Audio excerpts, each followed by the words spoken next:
Amigos oyentes de Radio Bolivariana, sean bienvenidos a esta nueva emisión del programa La Otra Historia con el profesor José Guillermo Ángel Memo Ángel.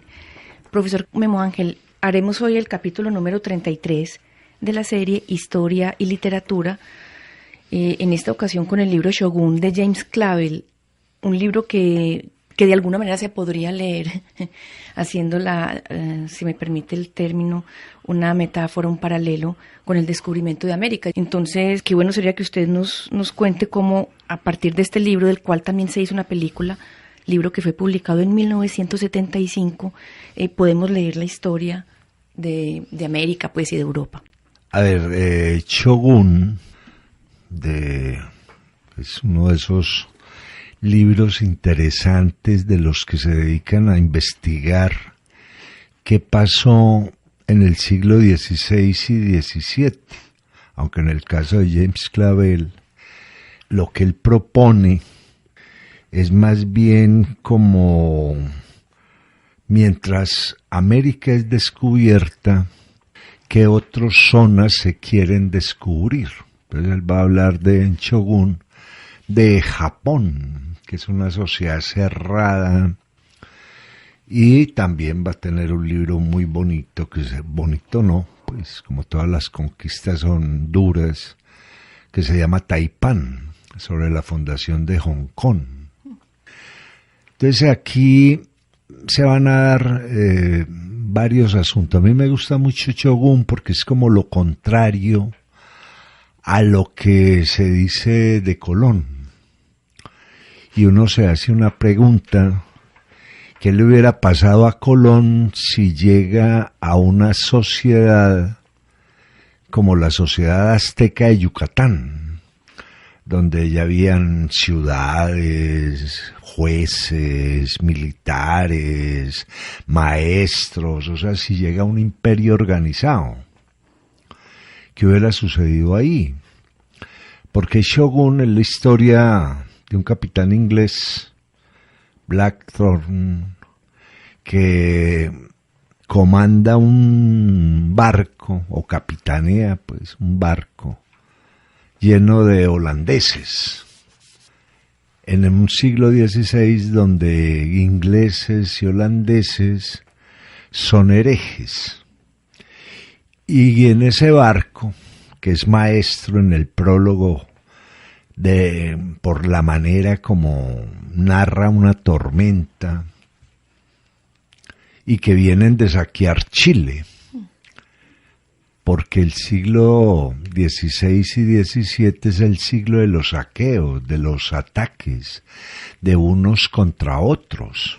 Incluso Ken Follett, en un libro que se llama La columna de fuego, que es otro excelero, pero investiga bien, no se le puede negar, habla de cómo Elizabeth I de Inglaterra, la reina virgen, crea el espionaje y al mismo tiempo crea los corsarios, o sea, piratas que le trabajan a la reina y que tienen por objetivo saquear las posesiones de España y Portugal en América. Esto para que veamos esto del descubrimiento y del descubrimiento de un montón de cosas a lo largo de la navegación, que de pronto se les está dando un uso político muy poderoso. Entonces Colón, según la historia, llega, acaba con todo el mundo, acaba con culturas. Eso hace parte del comportamiento del hombre de ese siglo. Y en el caso de Shogun, y después entramos en el mundo de Colón, Shogun llegan a Japón y como es una sociedad organizada, al capitán Blackthorne lo capturan y le hacen unas demostraciones de violencia para que obedezca. Muy fuerte. De pronto eso le hubiera podido pasar a Colón si llega a Yucatán. También le hacen unas demostraciones de violencia. En el caso de Shogun hay una escena brutal donde él va a hablar con el alcalde del pueblo y el alcalde viene, al lado del capitán Blackthorne hay un japonés el alcalde le corta la cabeza de un espadazo y después pica el cuerpo y le pregunta, bueno, ¿y qué se le ofrece? O sea, la violencia como comportamiento humano. Y me gusta este libro de Shogun, primero porque va a contar, digamos, el papel de los jesuitas entre China y Japón. Los jesuitas están en Macao, una posesión portuguesa, y hacen la ruta Macao-Nagasaki. Y los emperadores y el shogun de Japón les permiten cristianizar a cambio de que ellos controlen el comercio entre China y Japón. Es una cosa muy interesante porque ahora que estamos en esto del descubrimiento de América, a los jesuitas hay que estudiarlos muy bien. ¿Qué hicieron ellos en América y qué hicieron ellos entre China y Japón? O sea, los emperadores permiten que hayan católicos en China y Japón. De hecho, hay un libro que se llama Silencio, publicado recientemente, que es escrito por un japonés católico del siglo XVII. O sea, es el papel de los jesuitas. Y en América habría que leer un libro que le gustaba mucho a Borges, que se llama El Imperio Jesuítico, de Leopoldo Lugones, un escritor argentino, donde va a ser el análisis de las misiones, el mundo guaraní, y todo esto tiene que ver con los jesuitas que, según dice Stefan Zweig, fueron los que descubrieron Brasil. Ahí hay un cuento que es interesante. Y son hombres de su tiempo. Porque en Shogun, ese prólogo maravilloso de la tormenta, aparece un dato muy importante. De Colón siempre se dijo que fue un mentiroso. Y que las mentiras que aparecen en el diario, que aparecen en las cartas, pero es que eso lo hacían todos los navegantes. Eso es lo que se llama el cuaderno de ruta. Los navegantes hacían 2 cuadernos. Uno para engañar a la competencia, que no les descubriera la ruta.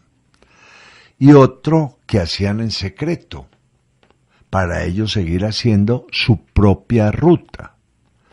O sea, digamos que los mapas que deben tener los contrabandistas, que si un contrabandista habla, pues por lo común da una versión distinta del mapa que él sí conoce, porque el mapa que él sí conoce es el que le permite entrar y salir por todas partes. Lo mismo hacían los navegantes.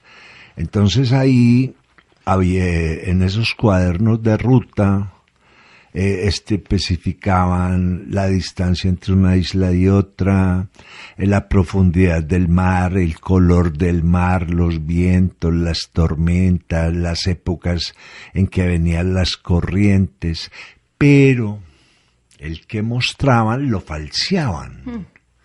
Por eso Colón pone las distancias que no son, habla de latitudes que no están, lo mismo que hacían los holandeses y los ingleses, y mandaban a publicar uno para engañar a los demás.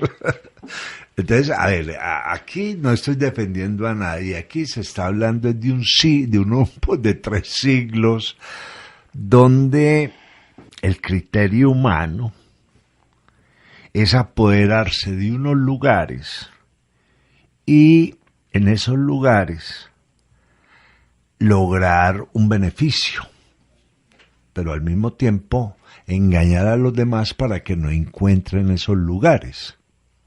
A mí me ha gustado mucho las historias de Sinbad el Marino, que narran la conquista del Océano Índico y cómo Sinbad es un gran mentiroso.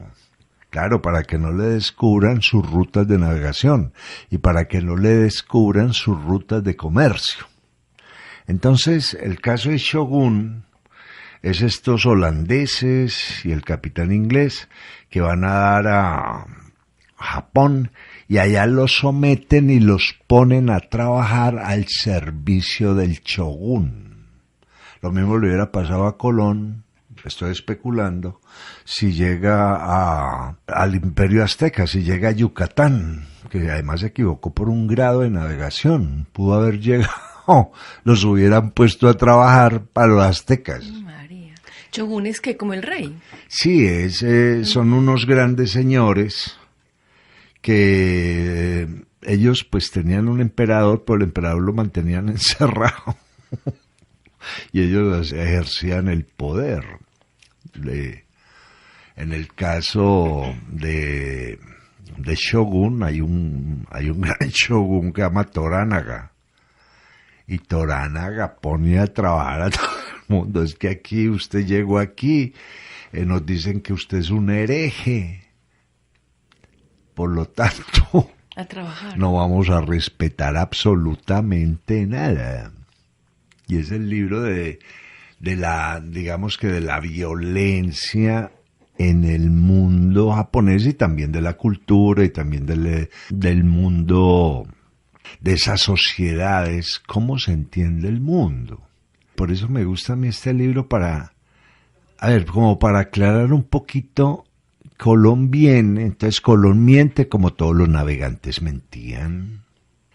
De Colón se ha dicho que él no descubrió América, que vinieron primero los vikingos, sí, seguro, y los chinos, incluso los portugueses. Parece que llegaron primero a las Antillas, pero se le asignó el descubrimiento a Colón. Pero ¿qué fue lo que pasó entonces si ya habían llegado chinos y vikingos y de pronto portugueses? ¿No hicieron el suficiente escándalo? ¿No lo publicaron? ¿O fue muchísimo antes? ¿O qué fue lo que pasó? Ahí se daban unas coyunturas muy poderosas. Primero los vikingos llegaron a Terranova, a Vinlandia, tocaron las costas de los Estados Unidos, incluso se llega a decir que llegaron hasta Brasil, y porque encontraron tribus de ojos azules. Ellos se venían siguiendo la costa y seguramente llegaron hasta allá. Alguien dice que Ochica, el dios de los chipchas, era un vikingo que les enseñó a tejer, pero era un hombre que con unas características muy distintas a las de un americano. Entonces llegaban, pero hacían unas rutas que ellos consideraban que eran naturales. O sea, los vikingos iban a Terranova por el Mar del Norte y era una ruta que consideraban normal. Allá hay vino, allá podemos sembrar la vid, hacemos esto, pero la coyuntura que se va a dar para el mundo de Colón y para el mundo de Shogun es otra. En ese momento, Mohamed II se ha apoderado de la ciudad de Constantinopla. O sea, el mundo se partió en dos. Entonces nombran a esa ciudad Istambul. Y en Istambul aparece la frontera entre Oriente y Occidente.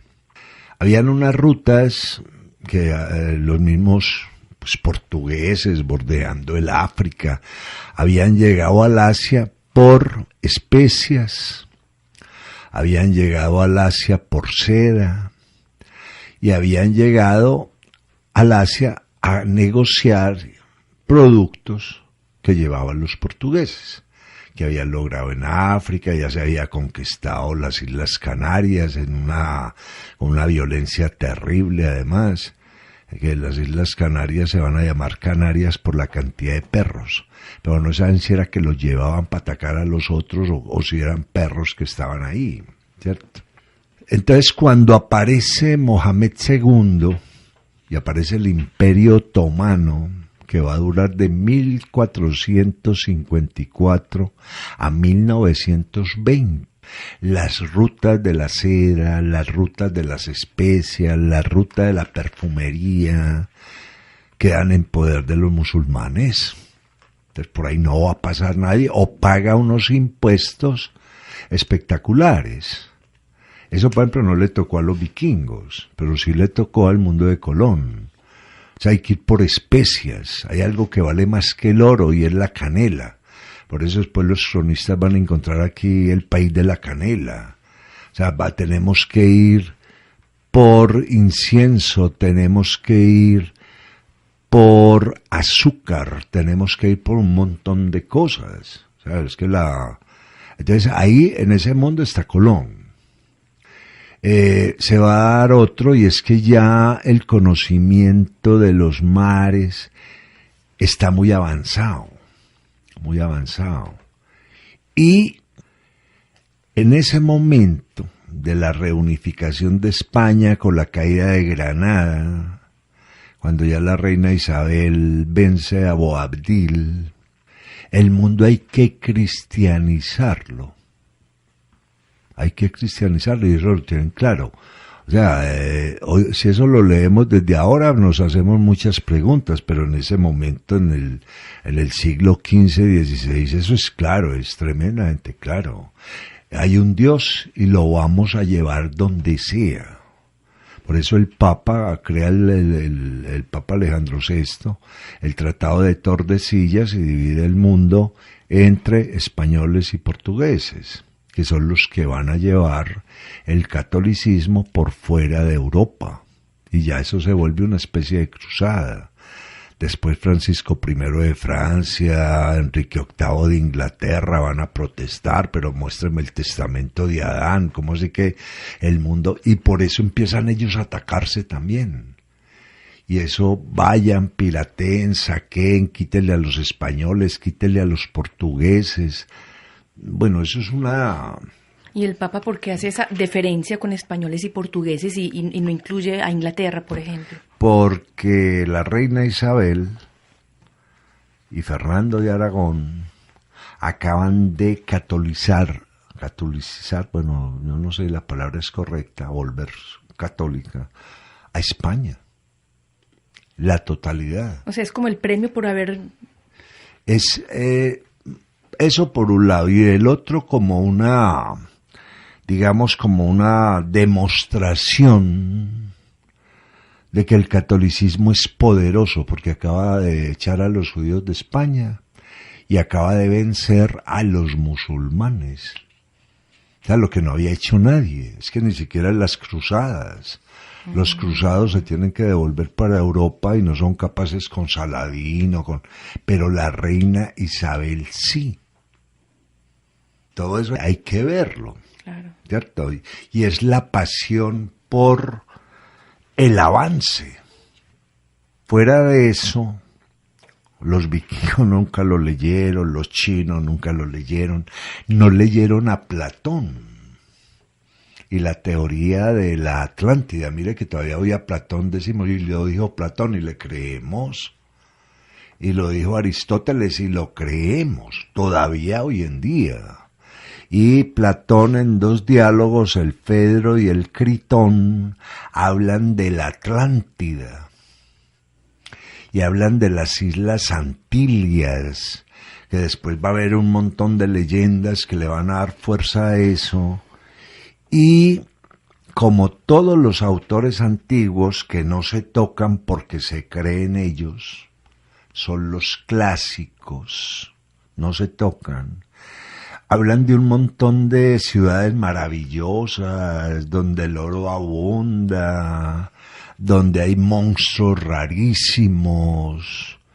O sea, los que llegan a América llegan dispuestos a verlo todo, absolutamente todo. Y efectivamente ven todo lo que ya Platón había dicho que existía. Claro, y lo que les había dicho el abate de Mandeville en ese libro de las maravillas, y lo que les había dicho Marco Polo.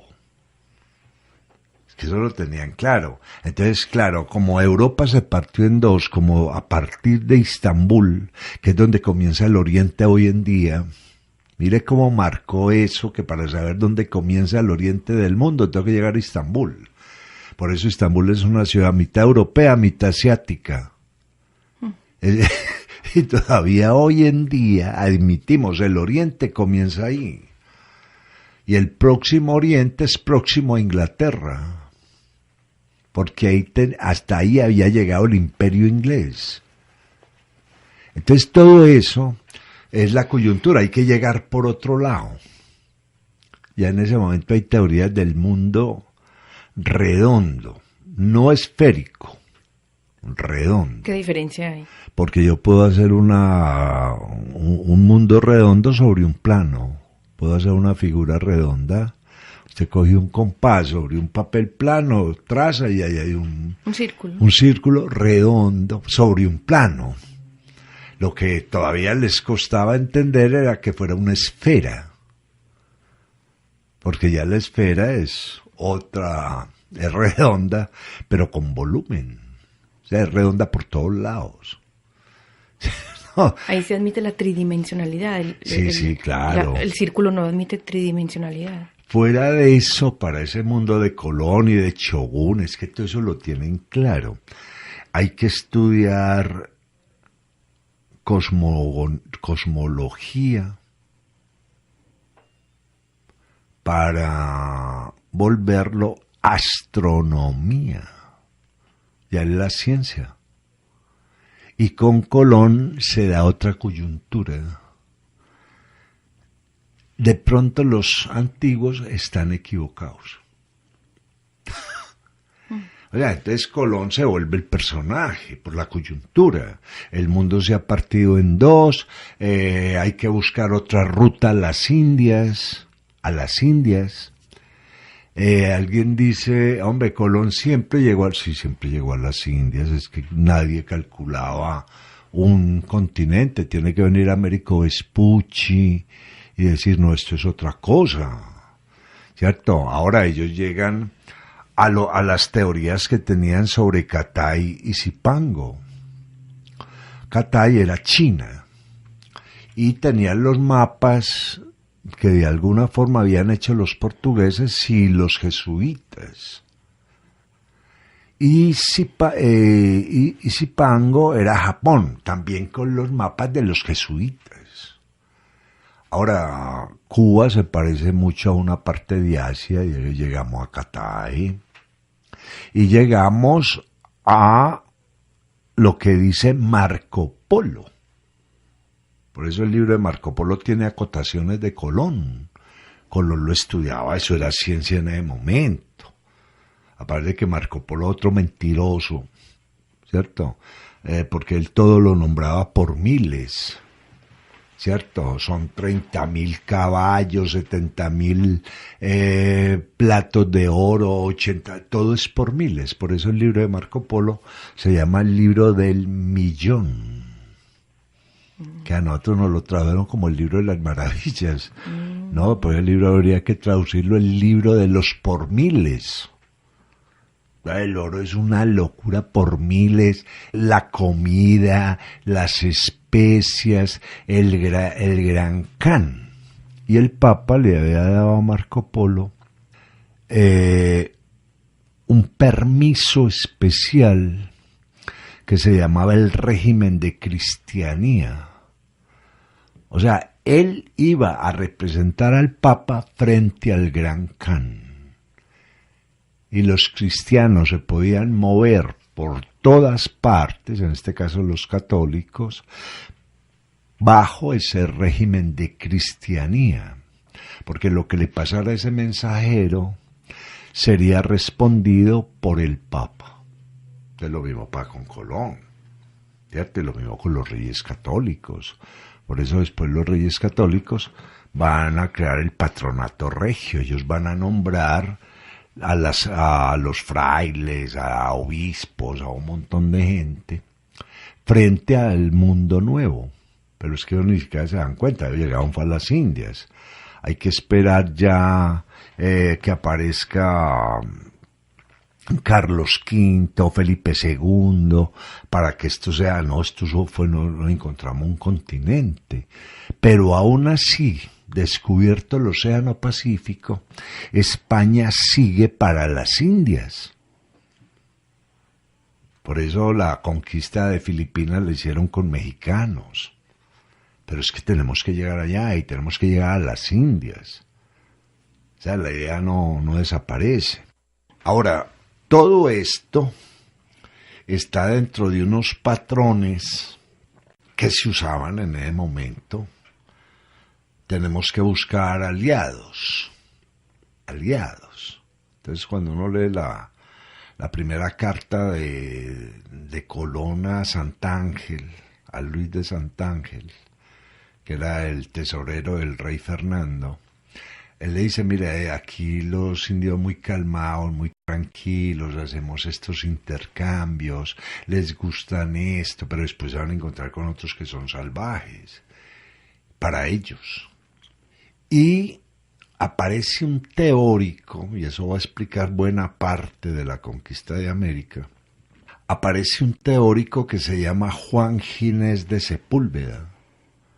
Y Juan Ginés de Sepúlveda explica de manera filosófica, tomando a Platón, tomando a Aristóteles, la guerra contra los indios, que es simplemente tomar lo que los romanos llamaban la guerra justa. Cuando una cultura se considera superior a la otra, dominará a la menos culta para someterla e introducirla en su cultura.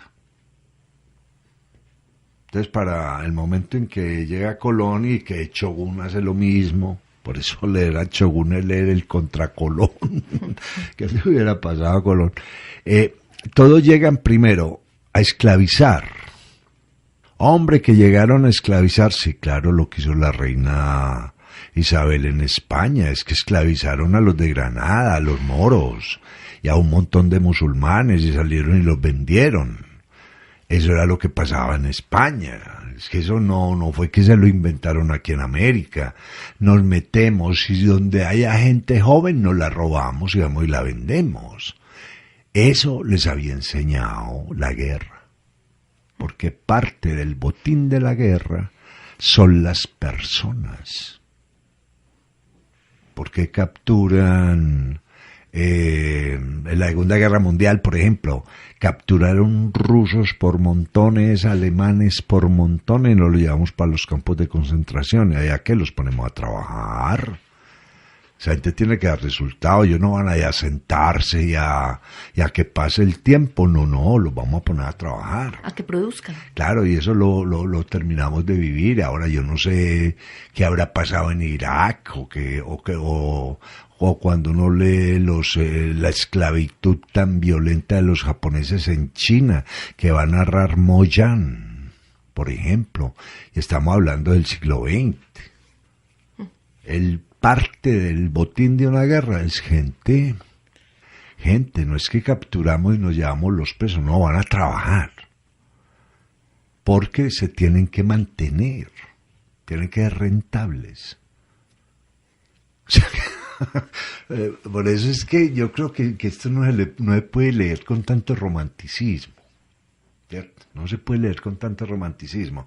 Ahora, cuando llegan o se mueren, sí, es gente que entra furiosa. ¿Y por qué entra furiosa? Porque las leyendas le dicen que eso no le cabe a un monstruo, que eso hay de todo. Y entonces el que llega viene por oro, pero también viene prevenido a morir.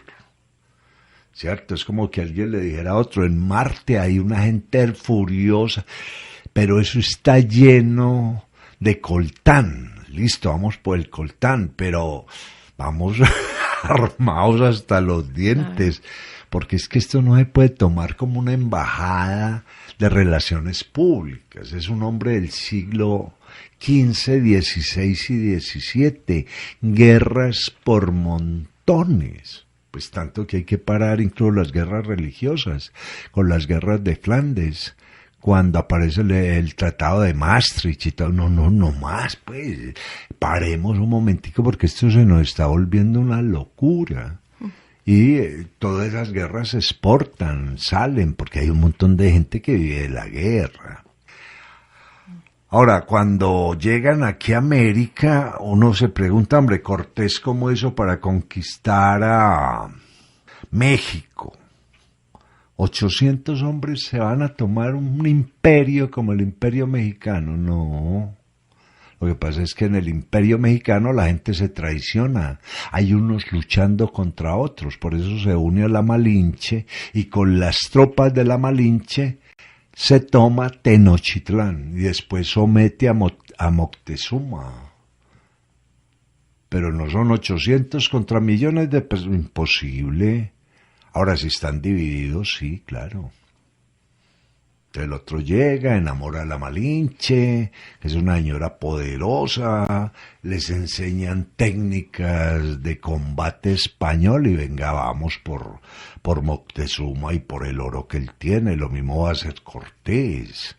Francisco Cortés, no es que los 13, pues la leyenda, ¿cierto? Traza una raya en el piso, los que siguen conmigo pasan 13, entonces pasan los 13 del Perú, pero los 13 del Perú venían con el hermano de Atahualpa, que entonces hay guerras en todas partes, ¿cierto? Esto no está justificando a nadie, está montando un mundo donde después hay excesos.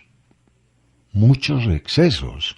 Incluso hay dos cronistas de Indias, uno que es el padre del el obispo Bartolomé de las Casas, que era dominico, obispo de Chiapas, que va a escribir la breve relación de la destrucción de Indias. Se está sometiendo esto de una manera ya brutal, ¿cierto? Y lo denuncian. Y ahí es donde también lo denuncia con una pasión, que el primero dice que matan 100 millones y después dice que no, que son 15, después que son 12. Pues, pero la matanza debe haber sido horrorosa y las cosas que él vio, pero también defiende a Colón. Esto aparece en la biografía de Colón, con el hijo don Hernando Colón, que, bueno, a ver, ¿quién es este señor?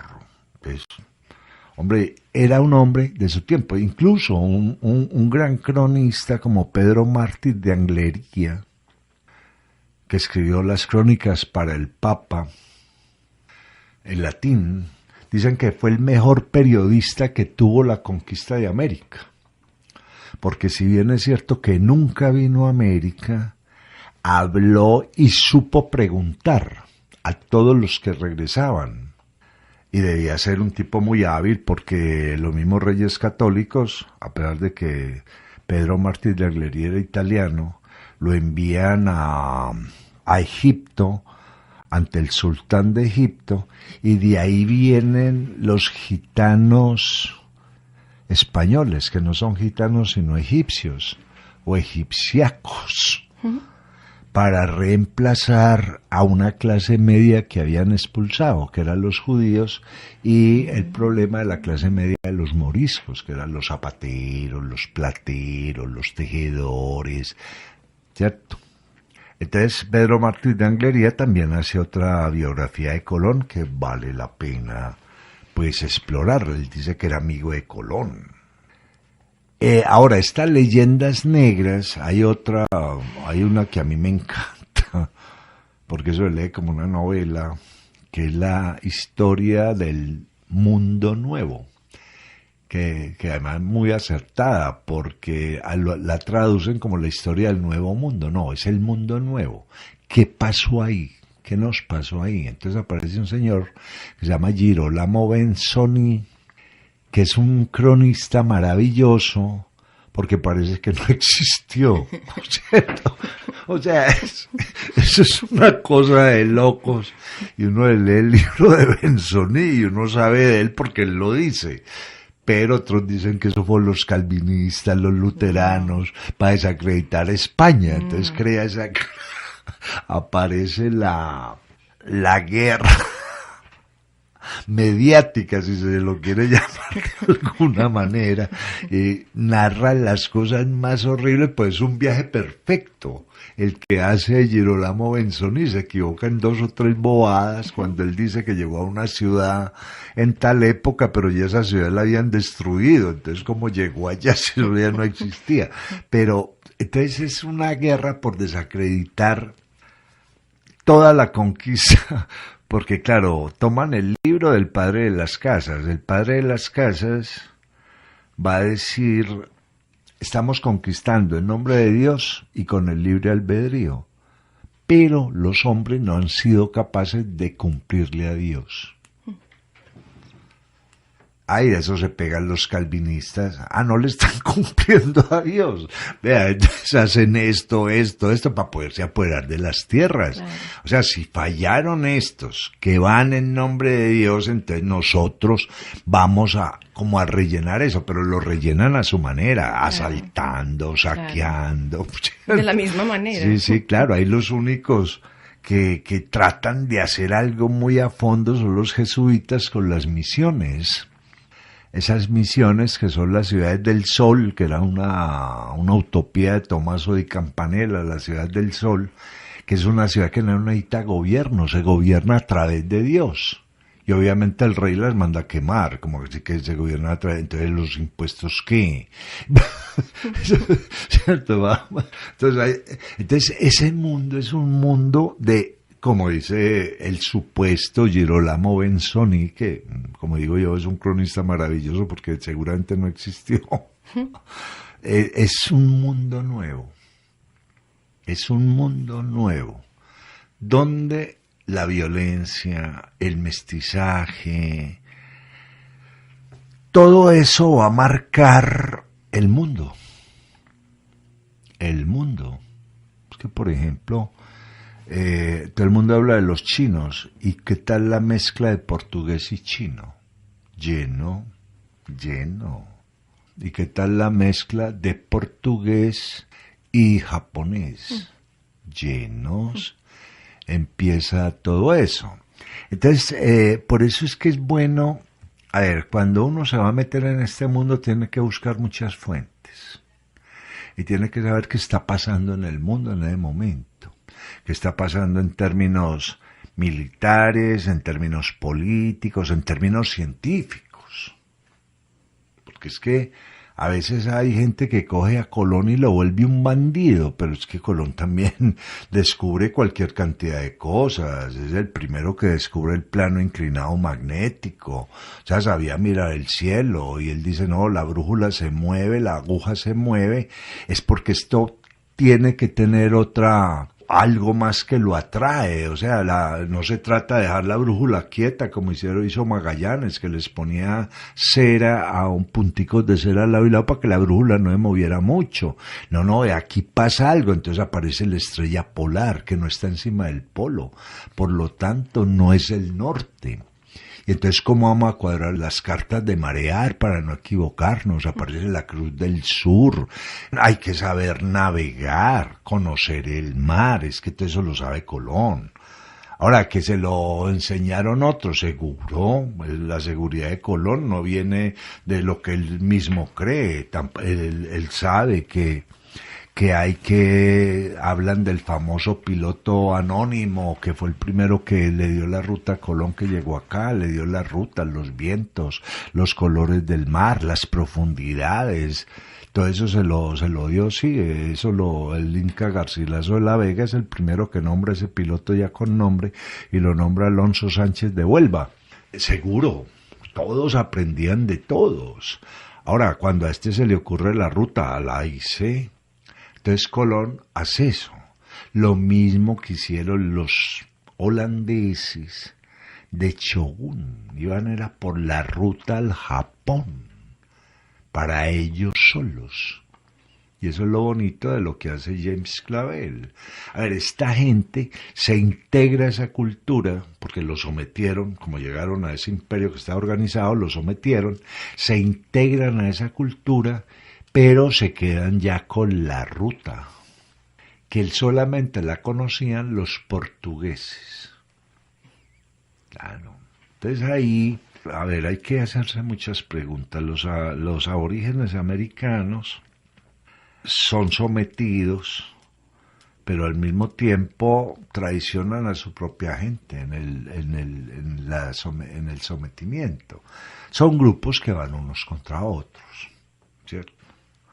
Y eso lo aprovechan los españoles.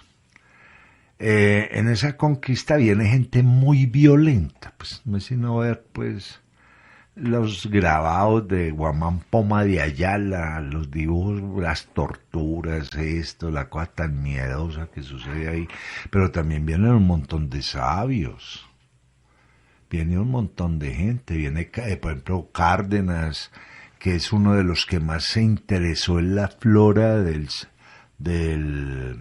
América, sobre todo de las Antillas y de Centroamérica. Y uno se lee el libro de Cárdenas y ese señor explicando por el maíz, cómo nace el maíz, cómo se reconoce, cómo se usa, tal planta, tal otra, o viene Motolinia y Motolinia va a decir, uy, además de la violencia estamos transmitiendo enfermedades y nos transmiten enfermedades. Vienen un montón de pilotos de navío haciendo cartas de marear. Entonces, a ver, eso que es una cosa como tan horrible, también ha hecho posible que en América se haya refugiado un montón de gente que perseguían en Europa. ¿Cierto? Por ejemplo, yo entiendo muy bien que el aborigen proteste, pero también que acepte, ¿cierto? Cómo estaba la situación. Y no entiendo que, hombre, la esclavitud, eso es una cosa terrible, pero la esclavitud no solamente se hizo sobre los africanos, se hizo sobre los indios, sobre los mismos españoles. Se vendían, cuando traicionaban, listo, entonces vamos y los vendemos. Que existe una cosa que se llama la esclavitud, sí, pero políticamente no puedo que un solo grupo sea el esclavo, no hay esclavos por todos lados. Pero no creo que lo de los españoles haya sido muy numeroso, ¿o sí? No sabemos, es que eso no sabemos. O esclavos, cogían luteranos, esclavos. Hay un libro de Delibes que se llama El hereje. Uy, lo que le pasa a un luterano, le pasa de todo. Pero aquí en América alcanzaron a llegar. Sí, ¿En qué claro, época ya empezaron a llegar los luteranos? Un montón, porque llegaban y saqueaban. O sea, los saqueos que hicieron los ingleses, los holandeses, los franceses, quienes venían ahí, hugonotes, calvinistas, y todos con la religión clara. Clara, nosotros venimos en nombre de Dios. Y lo tenían claro. O sea, no era. Por eso hay que meterse en ese tiempo. Es que nosotros no podemos leer eso con el criterio del siglo XXI. Nosotros tenemos una información y un descreimiento que no tenía esa gente. Esa gente sí creía. ¿Cierto? Es que yo a veces me pongo a pensar, todos esos mapas del espacio de la NASA, ¿qué tan precisos son para que estén en la red? Yo no creo. Allá deben haber rutas que no cuentan, un montón de cosas, eso lo leerán dentro de 200 años. Mira, este mapa, por eso no era por ahí. Pero todo el mundo, es que es una cuestión de poder, ¿cierto? Entonces son formas de actuar denunciadas, se denunciaron, como digo, el padre de las casas, el mismo Pedro Martín de Aglería dice, no, esto como que se está volviendo horrible, el mismo Papa Pío IV, al que le dedica Benzoni el libro, ya estaba mirando raro a los españoles, qué es lo que están haciendo allá. Entonces, a ver, contextualizar esto es, hay unos aborígenes que están en América y el problema ya no es de los españoles, es de los gobiernos de ahora. Eso es otra cosa, que eso hay que tenerlo en cuenta. ¿Qué pasa con las independencias? ¿Quiénes tienen en cuenta a los aborígenes? Solamente Artigas en el Uruguay, a los charrúas, el resto los... Entonces es que nos queda muy fácil irnos hasta el siglo XV y decir que estuvo lo peor, ¿no? Lo peor estuvo en el siglo XIX. ¿Qué tal la masacre de indígenas en las Caucheras?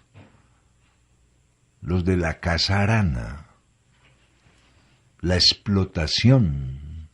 Y esos ya no eran españoles, eran latinoamericanos, ya. Con otro problema muy bravo, ¿cierto? El mestizo, cada vez más bravo. Entonces ahí lo que tenemos que entender es, por eso es que hay que leer a Shogun, ¿cierto? Que está como más limpio de prejuicios, porque al final cada uno nos meten en el Japón, y el Japón como nos queda tan lejos, entonces como que no nos importa tanto, para poder entender qué pasó. Ahora, lo que pasó hizo que mucha gente descienda de los que llegaron. En América Latina hay cantidad de gente de los que llegaron. Por eso el autoodio es tan peligroso. Cuando alguien dice, no, es que llegaron los españoles, robaron, violaron, sí, pero de pronto no está en el árbol genealógico tuyo. Porque no todos volvieron a Europa. Europa era terrible, como dice don Germán Arciniega. No, el que se salía de Europa se evitaba guerras, señalamientos, problemas religiosos, entonces todos se venían para acá. ¿Cierto?